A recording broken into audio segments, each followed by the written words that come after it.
Welcome to Kibbe on Liberty.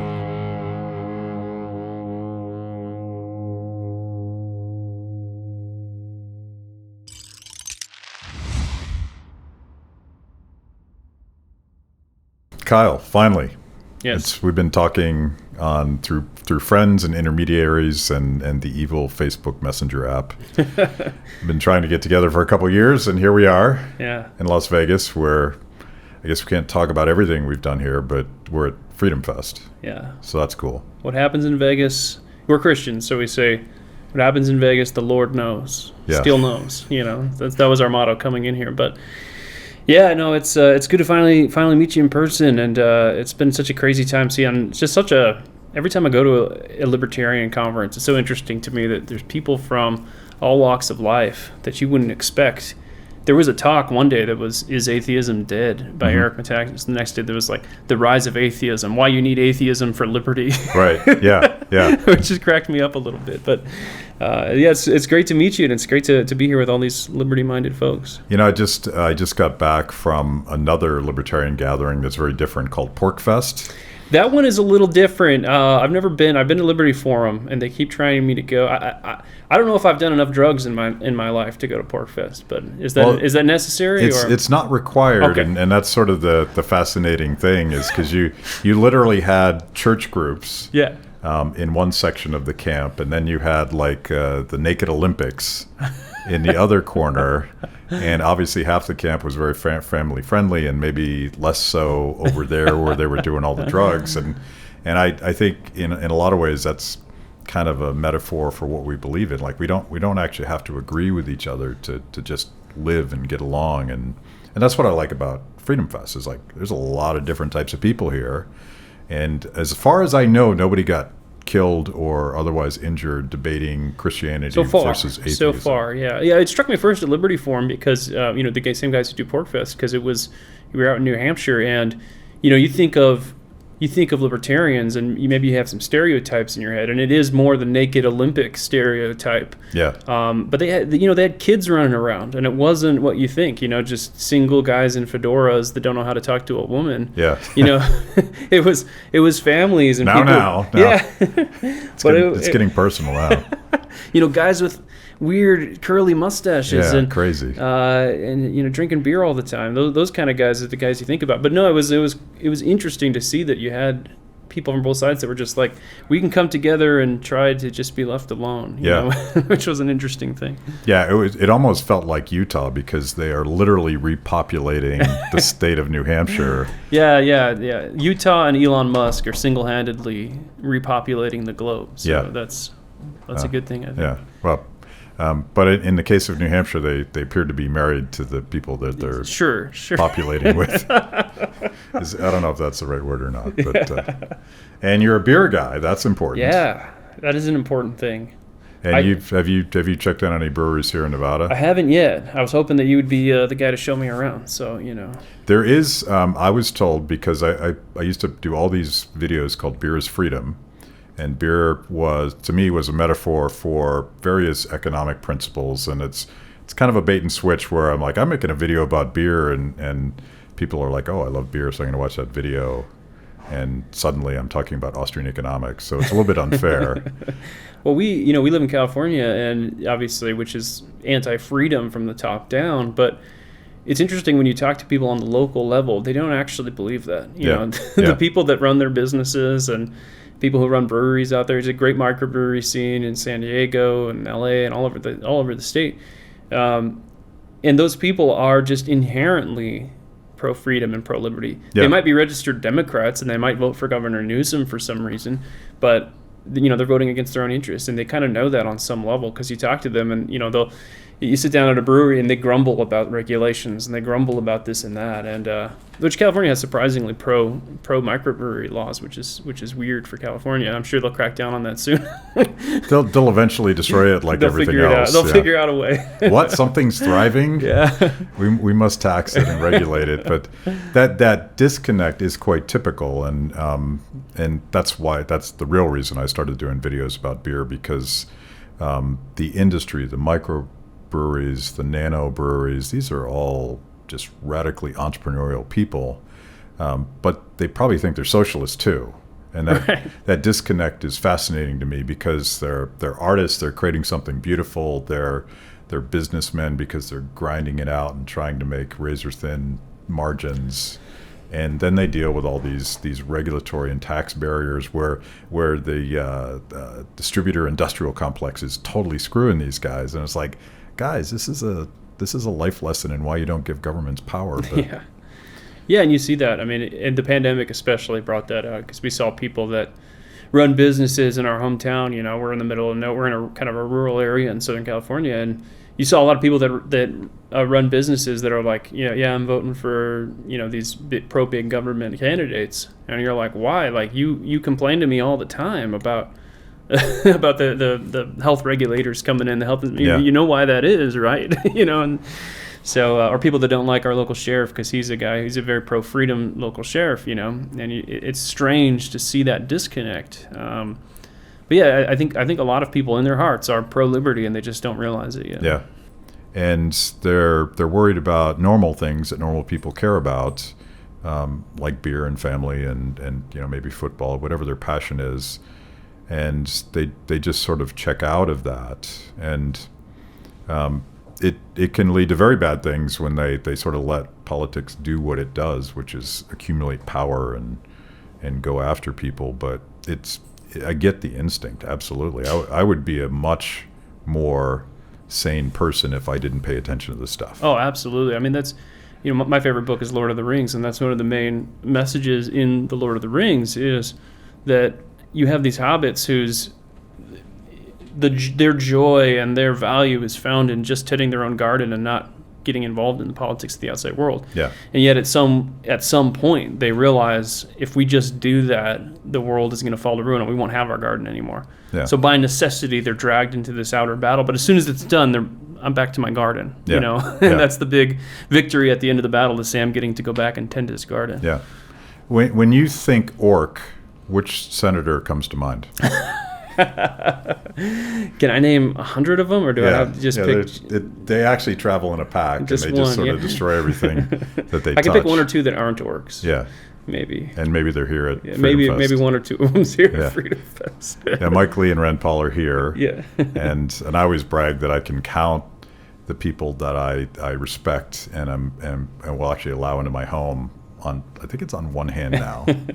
Because if you let a vampire into the house, you're never the same. So you don't want to do that. But like normal things, and this is why pivoting to comedy, I think one of the reasons why you guys really get under the skin of the radical progressive left is that comedy is a bridge. Comedy is what normal people like, as opposed to partisan BS that goes through. And I have this theory. I'm going to run it past you. You've never heard it. I run it past every comedian I know.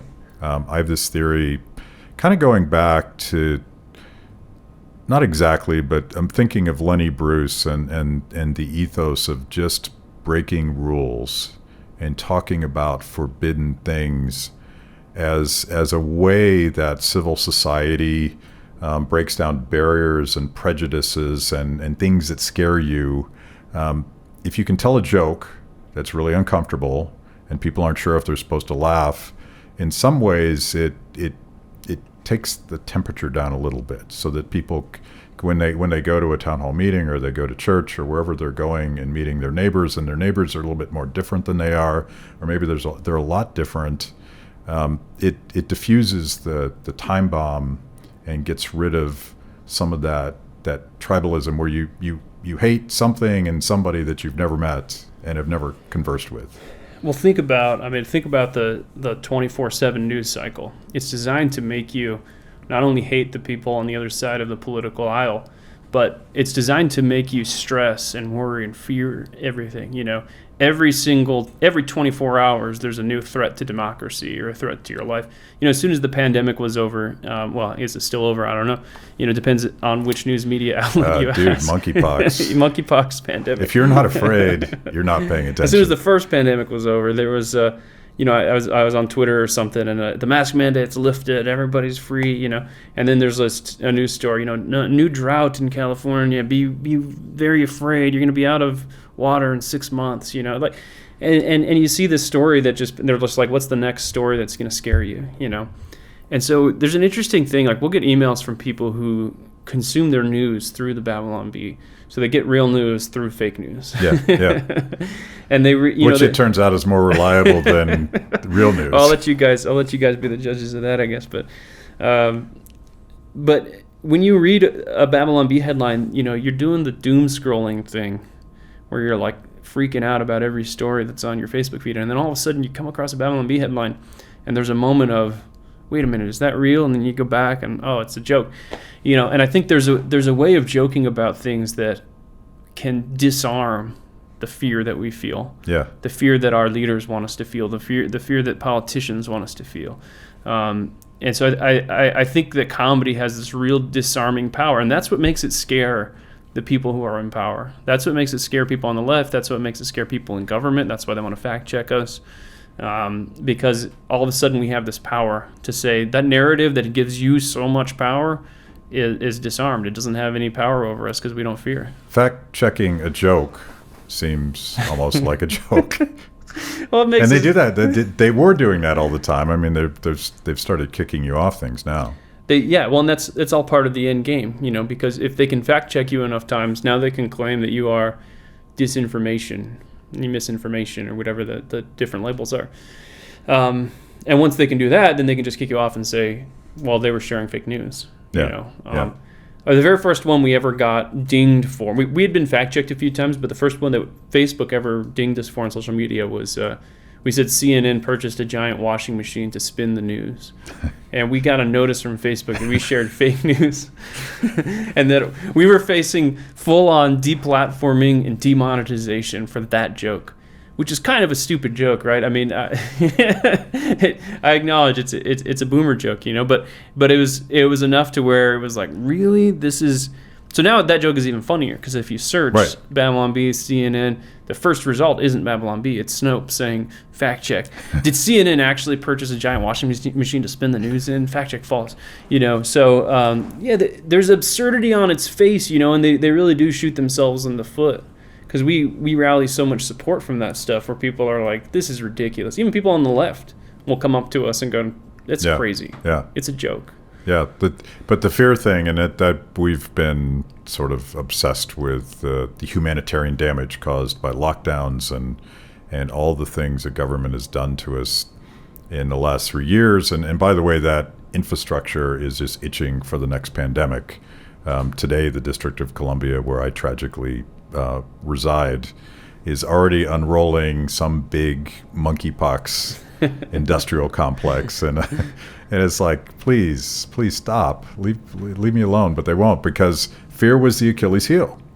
They managed to scare enough people into tolerating and even applauding incredible encroachments on liberty that I never ever would have imagined that Americans would have put up with that. But get us afraid enough, and anything goes.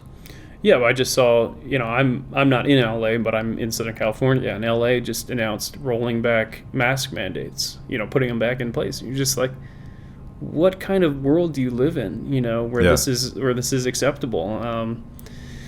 But it really is what government thrives on. It's that fear and that threat of force.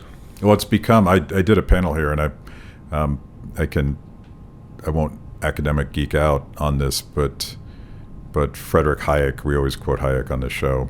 He wrote a critique of this proto-socialist French guy named Henry Saint-Simon, who basically turned science into a religion, where he was building temples to Sir Isaac Newton.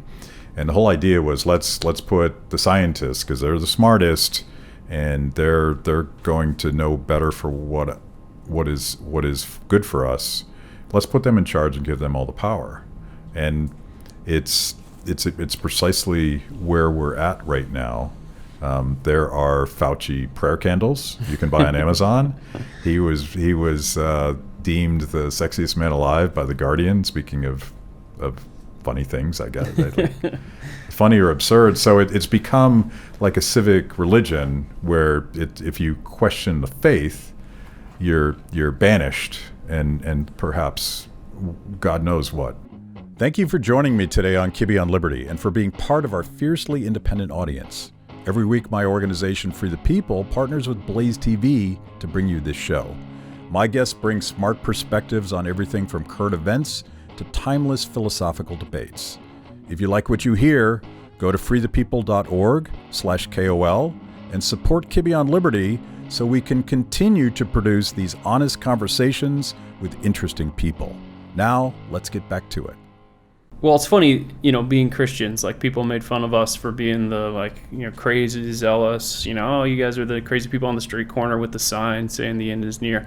And we've kind of mellowed out from, our Christian culture has kind of mellowed out from some of that stuff. We still have our strong beliefs, but, we're not necessarily the guys out there on the street corner with the big sign saying whatever. But now the left are the ones, or at least, people that are very pro-government are the ones who have this, here's the next big threat, climate change, and in order to fight climate change, we have to do this, this, and this. You have wokeness, which is a set of beliefs about intersectionality that is like their religion, and they have a path to salvation. They have a sin nature problem. They have end times predictions. They have moral standards that you have to live up to, and if you don't follow them, you're going to get canceled. So they have the analog for everything they thought we were, and they've become except redemption, by the way. Well, they have a path to redemption, but you can never achieve it. It's you keep beating yourself on the back. I'll do better. I'll apologize. But as soon as you apologize, you get canceled even more for your apology. So you never get to that moment of redemption. So let's. I don't actually know the origin stories of Babylon Bee, and you've been there since the beginning? Yeah, since day one. Yeah. Yeah. So I didn't actually found Babylon Bee myself. I was a write-in candidate. I emailed in a headline, and no one else wanted the job. No one else wanted it. I emailed in a headline on day one, and it got published on day two, and then and from there I became the head writer, and then I took over as the editor-in-chief a couple years later. But the guy who founded it, Adam Ford, he was doing a Christian webcomic, and he saw kind of the winds of culture shifting, and he saw that on the right we kind of needed something that was powerfully speaking the truth to culture through comedy. So he had read an Onion headline, and I forget which one it was, but he had read an Onion headline that was just brutally savaging conservatives, and he laughed at it, and he was like, man, I wish I agreed with these guys because this is funny, you know? Yeah. And he saw the power of, he was disarmed to the point where, like, if he had come across a New York Times article making the same point, he would have just rolled his eyes, stupid New York Times. But because it was comedians, because it was people that were making a point through humor, he was disarmed. His guard was down, and he was able to, like, see the point they were making. And he's like, man, I really wish I agreed with them because it's so funny. And so he wanted to found something that was, didn't hate us. Like, I don't think the goal of the Babylon Bee was always like, we're gonna make points from a conservative perspective or a Christian perspective, but it was certainly like, let's write comedy that doesn't hate us, which just doesn't sound like that crazy of a goal. But in this day of woke, left-owned comedy, it was definitely a weird thing. Yeah, I struggled early on to get all of the church bass player jokes. Right. Do you guys still do those? We still do those, yeah. And if you go to church, I can make some recommendations, and then you'll get the jokes. No, I intellectually get the jokes, but I'm not in that community. So, and there's drummer jokes, and it's I get it, yeah.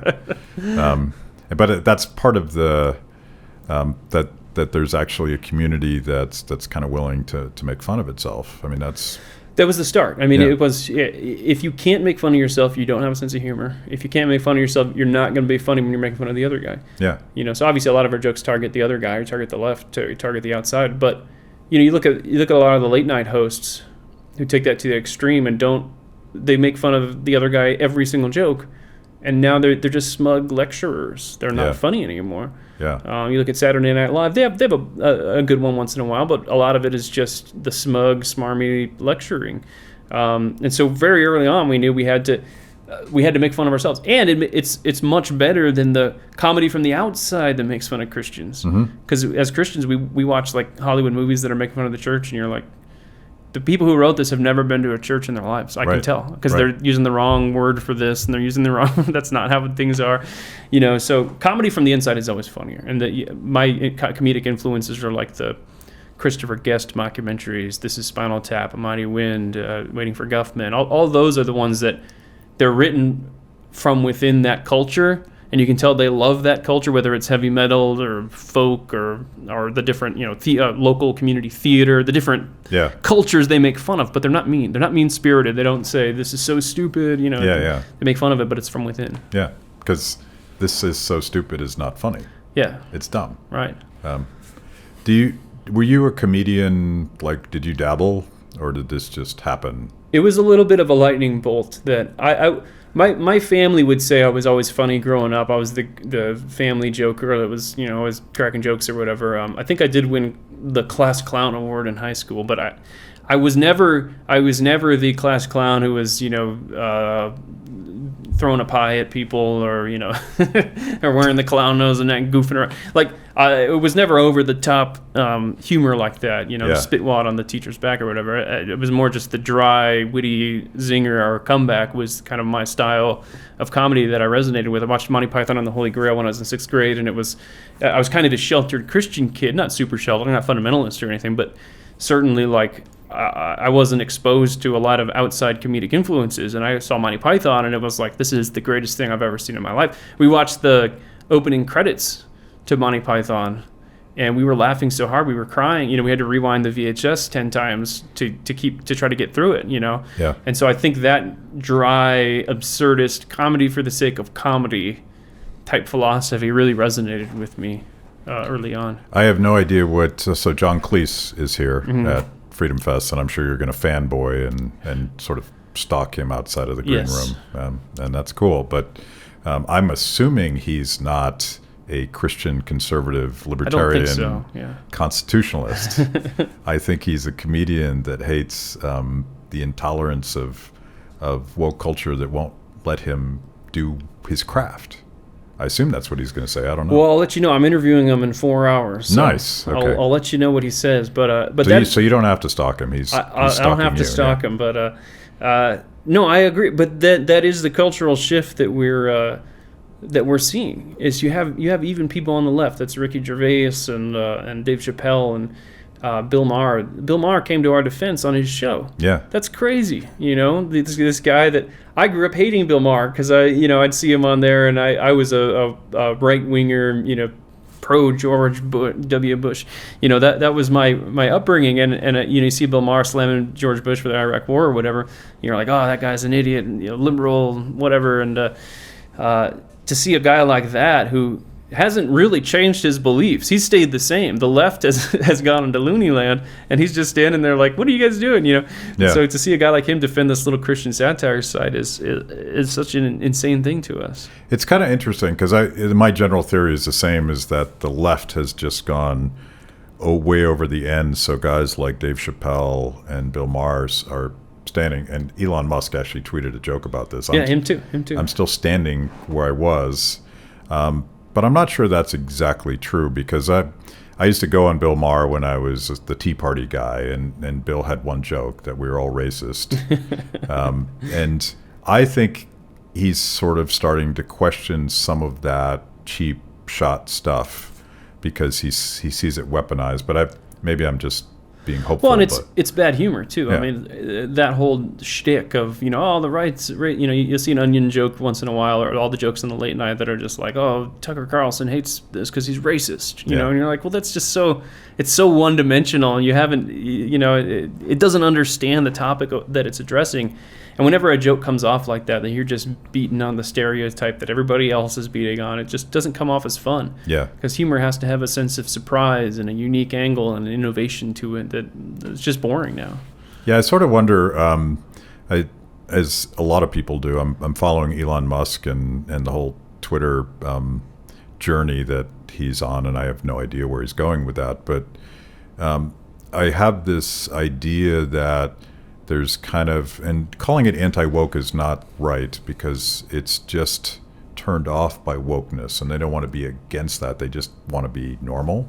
I think there's a emerging coalition of people that do like funny jokes and do like actually having conversations with people that are different than they are, and would love to go to a football game without having to wear a gay pride sticker on their jersey or whatever they're doing in the NFL right now. It's like, can't we all just get along? And I wonder if there's sort of either the tip of the spear or the canaries in the coal mine, whatever the metaphor is, where Dave Chappelle and Bill Maher sound like the reasonable guys, and John Cleese. Maybe there is a reformation against this intolerant authoritarian religion, whatever that thing is, which would shake us up as well, because we have our own tribes as well, and we misunderstand people outside of those tribes just like the other side does. Well, we definitely see that kind of change emerging right now, and I don't know what the tipping point was, but it does feel like there was a tipping point in the last 6 months to a year where people just said, you know what, enough. I'm not, like, I don't hate you. I can tolerate you and your different lifestyle, your different beliefs, but it doesn't mean that I have to, like, sit here and shout and support you all the time. Like, let's be friends, even though we disagree, but I don't have to, like, just because I don't shout and support you. And personally, I think social media is one of the main drivers of this kind of division, because people were locked in their homes for 2 years. All they had was social media. You know how easy it is to misread a text or misread a social media post and think someone is... Yeah. And it defines people by their political beliefs.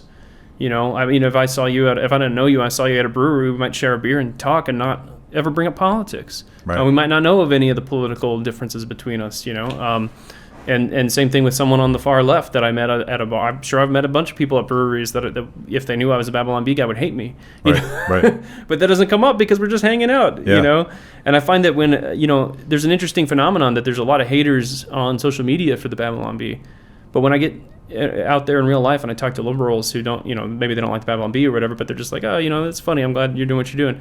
There's a politeness in person where you're like, yeah, I'm not really that offended by it. It's not that big of a deal. So I think, and it is one of the goals of the tech companies. They want to divide us. You know, it's just a tool of the government to continue to divide all of us. Yeah, it works on social media and it works in politics, and these things are not representative of the public. It's not real life. What is the stats on Twitter? It's 10% of people are on it and 0.1% use it. That's exaggerated, but there's a very small percentage of people that actually post 90% of the tweets, and they're extremists. I guess we'll find out in Discovery just how many bots. We'll find out how many, and they're all bots. Yeah, 100% of them are bots. But so you guys were on this like meteoric trajectory where you became sort of this breath of fresh air, and I started following you guys almost from day one because it was funny again. And when did you start running into trouble with our tech overlords that didn't like what you were accomplishing? Yeah, so we had always been fact checked, but it was always a little bit more good natured, because we had a joke early on that a big mega church out in North Carolina had installed a water slide baptismal, and that got fact checked, and there was like the big spiral slide. This isn't real, and the church had to issue a statement on their Facebook: "Don't come for the water slide; it's not real." But it was always a little, you kind of understand why a fact check like that happens, because little old ladies are on Facebook and they're calling the church and complaining, Sure. But or people are showing up saying, "Where's the slide?" That was happening, Yeah. But it was that CNN washing machine story I mentioned earlier that was the first time we got a taste of this kind of hostile fact check, where it was Babylon Bee is dangerously muddying the waters. When was that? That was 2018, spring of 2018. And after that, it just kind of got worse and worse. Every joke we published, there was some big fact check. And there's this like cabal of fact checking where if Snopes fact checks you, Facebook flags your page for misinformation, and then CNN does a report on it, and then that report ends up on Wikipedia, and so now Wikipedia says that you're a far right misinformation site, and then New York Times quotes that in an article. So it's just this big circle of everybody coming after you. But there's just been some extremely absurd ones Getting accused of hateful conduct, getting accused of calling for violence. Some of them have been algorithm driven, where a bot just didn't understand our joke. Some of them have been a manual fact check where somebody said, no, this is hateful, and tried to take something down. So it's never really let up, and most recently we've been banned from several social media platforms because of it. If you made it this far into the show, it means I must be doing something right. Kibbe on Liberty is just one of the amazing products we create at Free the People. We tell emotionally compelling stories and produce educational videos for the liberty curious. Our award-winning documentaries personalize all things liberty, independence, creativity, hard work, integrity, and perseverance. After the show, check out our work at freethepeople.org. And if you like what you see, donate to support what we do. That's freethepeople.org. Now back to the show. Yeah, you're off Twitter, or you're just frozen on Twitter? We're permanently banned from Twitter until we acknowledge that we're hateful bigots, and then they'll let us back on. So you're in Jordan Peterson's. Yeah, Peterson copied box. us. He copied our. You were bad long before. We were bad before him, but and then TikTok kicked us off, but that's good because we don't have to be on TikTok anymore. Yeah, so you don't have to be twerking on TikTok. They don't make me twerk for. So what? And obviously that those platforms, maybe not TikTok, but I think Twitter was probably pretty important to you guys as you were building your brand. Well, it's great to be in the political conversation. Like, we're in touch with Elon Musk, and that's only because he was replying to our Twitter. You know. You don't have many other platforms where celebrities are interacting with you, where senators are sharing your jokes, or celebrities are retweeting you. That's kind of the value of Twitter to me, is that you do get some big connections that you wouldn't otherwise get. There's capabilities of that on other platforms, but it's just not used in the same way. People aren't on Facebook commenting as their big name blue check profile. So we lose that. We lose the traffic, and then you're just kind of out of the conversation. A big news story happens. And it used to be like we'd immediately get the writers together. How are we tackling this? We would have an article up in 20 minutes, and boom, if you can be the first one there, you just get a ton of retweets and views and traffic. And we don't have that anymore. We're not part of that conversation anymore on Twitter. So it is kind of a big sacrifice, a big cost that we're paying. Yeah, I see a lot of your fans screenshotting things and sharing them on Twitter, but that doesn't really help you as a business. Yeah, and you can still share BabylonBee.com links, but we had 1.5 million followers, so it was a significant driver of both traffic and being part of the conversation. Yeah. So what is the alternative business model like? How do you guys generate revenue? Yeah, so luckily we had the foresight. Our CEO, Seth Dillon, had the foresight to create a paying subscriber, almost a Patreon type model, where people just kind of kick in $5 a month or whatever it is to help support us. And we did that long before we were really that suppressed or deleted off these different social media accounts. So we had already kind of built up this base of people that were just like, yeah, I'll help you guys grow. Because even when we weren't getting censored and banned, you don't make a ton of money just writing articles on the internet. Right, yeah. That model is dead, of writing an article, putting on Facebook, and hoping to get some traffic from it. That model just doesn't work anymore. So having a paying subscriber base was a great way for us to be able to expand, hire some people, expand into some video content. But the upside of that too, the upshot of it was that when we did start to get banned, not only did we were able to survive and keep the lights on, but we would drive more subscriptions because people see how ridiculous it is, and they'll just subscribe. So that's how we've been able to drive a lot more revenue than before, when we were just trying to get traffic off Facebook. What's so creepy, and I just had the Give Send Go guys on, who are an alternative to, as they say, go F me, which is pretty Aren't funny. They Christians? Are they allowed to say that? I guess if you say F, I think it's okay. And the F is for fun. So, but the deplatforming, it's not. They're starting by kicking you off of Twitter, but as we saw with Amazon pulled the server plug on Parler, yeah. And to the point where people are getting debanked. So there's You have to have layers and layers of. It's not. See, that's the thing. It's not. That's a good point because it's not foolproof. It's one way. Yes, if we get off Twitter and Facebook, maybe we'll still be able to limp along with just paying subscriber support.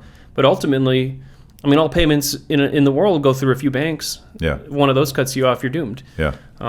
So we always joke that we're going to have to go door to door, passing out hard copies of Babylon P. That's the only way we're going to be able to get the word out soon. A return to roots. Well, and another way we've been able to survive is our email list. Our newsletter list has been a great way to reach people directly, but we've been suspended by MailChimp before. Yeah. And we had to appeal. We did manage to get back on, luckily. But that's another area. I think we sent out a pro Second Amendment email or something, and they flagged it. Yeah.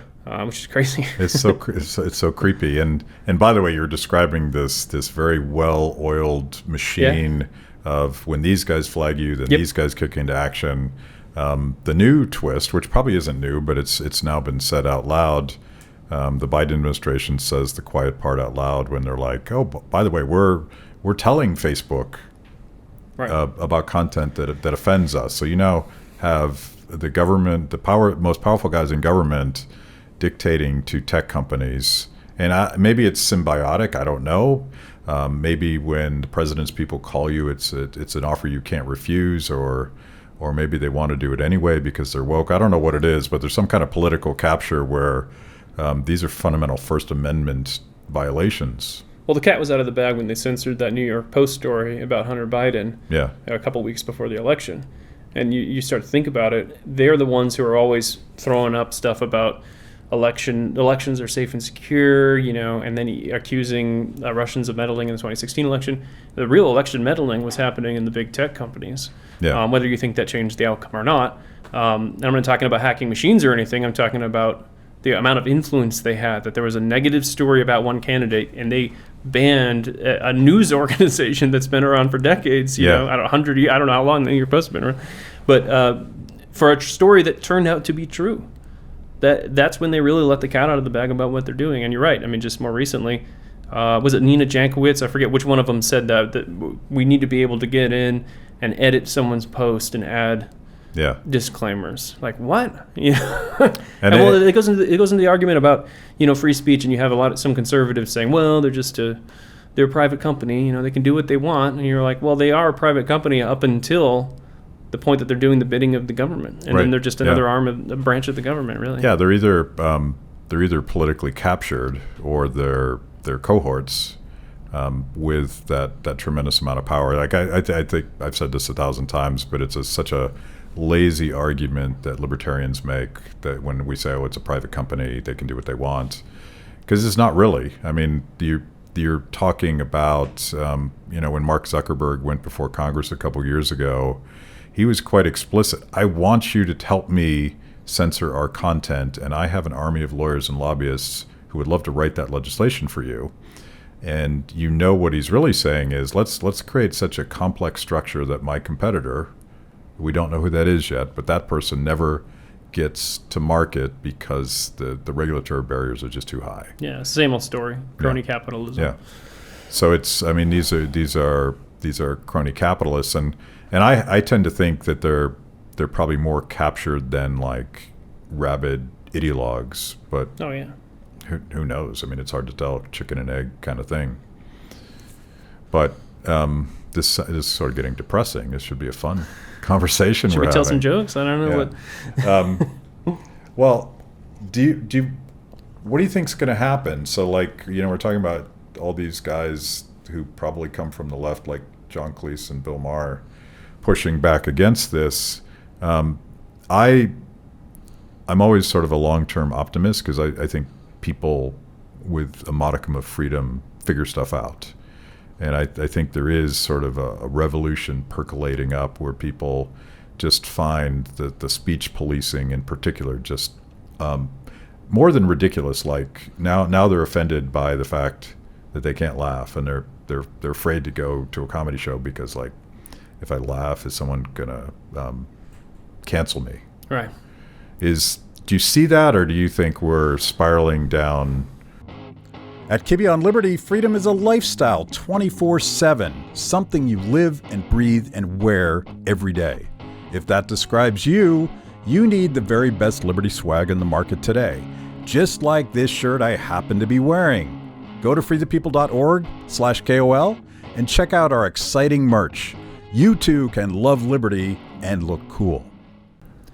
I see a little bit of both, and I see, there's a pessimist in me. There's I see the beer half full and the beer half empty. And unfortunately, this is just water and not beer. But if I had known, next time. But you see the dark storm clouds on the horizon. You see how bad things have gotten, and you wonder, can this get any worse? And you look to a lot of countries in the past. You look at Soviet Russia, and you go, yes, it could get worse. This can be much worse. Yeah. So are we going to go that way or not?